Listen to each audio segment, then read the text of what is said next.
गौरव जी, आपने सारे तर्क उनके सुने कमाल साहब के। उनको वो कह रहा है, हमें खदशा है कि ये सरकार दबाव में ऐसा कोई काम कर सकती है, भले अदालतें भी ये कह रही हैं। क्या जवाब है?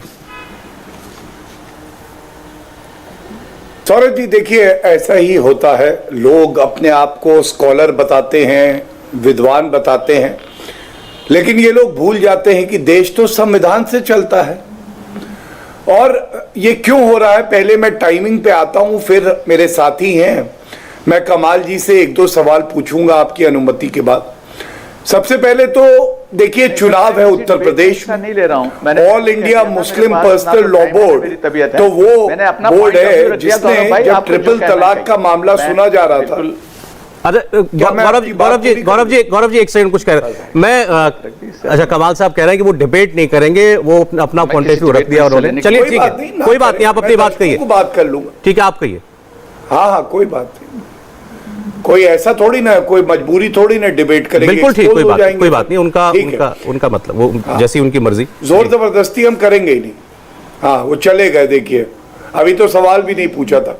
सौरभ जी, देखिए, उत्तर प्रदेश में चुनाव है, तो इन लोगों को सांप्रदायिक बयान देने हैं, और ये जो है अल्लाह का इस्लाम थोड़ी ना है, ये मुल्ला का इस्लाम है।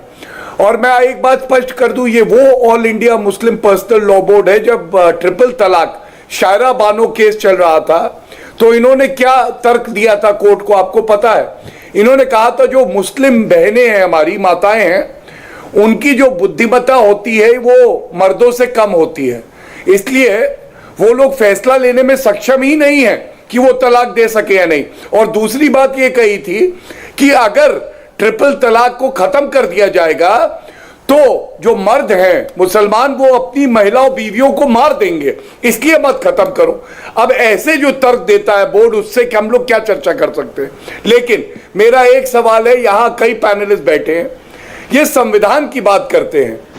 संविधान में अनुच्छेद 25 इनको ये स्वतंत्रता देता है कि अपने धर्म का पालन कर सके, लेकिन क्या वो एब्सोल्यूट है? क्या उस पर कोई रोक लग सकती है? और दूसरा, भारत का ही संविधान है ना, उसमें यूनिफॉर्म सिविल कोड की बात की गई है या नहीं की गई है? ये दो सवाल जरा पूछिए इनसे, फिर मेरे पास आ जाइए। मैं अगर हुसैन देलवी साहब इसका जवाब देना चाहें कि कॉन्स्टिट्यूशन में जिक्र है यूसीसी का। नहीं, बिल्कुल, संविधानकर्ताओं ने तो बहुत सारी चीजों पर जो चर्चा रखी है, और जाहिर बात है कि उसी के तहत सर्वोच्च यही सरकार ने। हमारा कहना ये नहीं है, हमारा कहना ये है कि क्या वो यूनिफॉर्म सिविल कोड का मुद्दा हो या विभिन्न मुद्दे हो, जो खाली चूंकि गौरव भाटिया साहब या इनके दल को, इनके जो वर्तमान दल को लगता ये है कि समाज की जितनी बुराइयां हैं वो सारी की सारी बुराइयां सिर्फ एक खास समाज, एक खास वर्ग में है। तलाक का मामला आएगा तो तलाक के इशू पे हम बात करेंगे, यूनिफॉर्म सिविल कोड की बात आएगी तो इन्हीं लोगों को संबोधित करेंगे।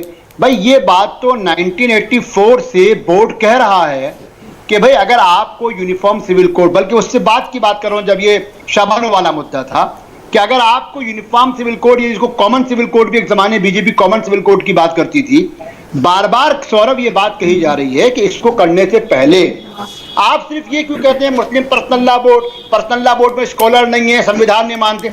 हम तो इनसे कहते हैं दावत दे। चलिए, मैं इनकी बात का उत्तर दावत दे रहा हूं। नहीं, मेरी बात पूरी होने दीजिए। इनको दावत देता हूं आपके मंच से कि भाई ये श्री अकाल तख्त को बुला लें, ये नॉर्दर्न और सेंट्रल चर्च, साउथ चर्च को बुला लें, ये जैन धर्मावलंबियों को बुला लें, हमको बुला लें, जितने भी धर्म के लोग हैं। ट्राइबल कानून है जैसे आर्टिकल 371, जहां पर कुछ, उन सबको बिठा के चर्चा करें कि सरकार एक कानून ऐसा लाना चाह रही है जो संविधान में लिखा हुआ है।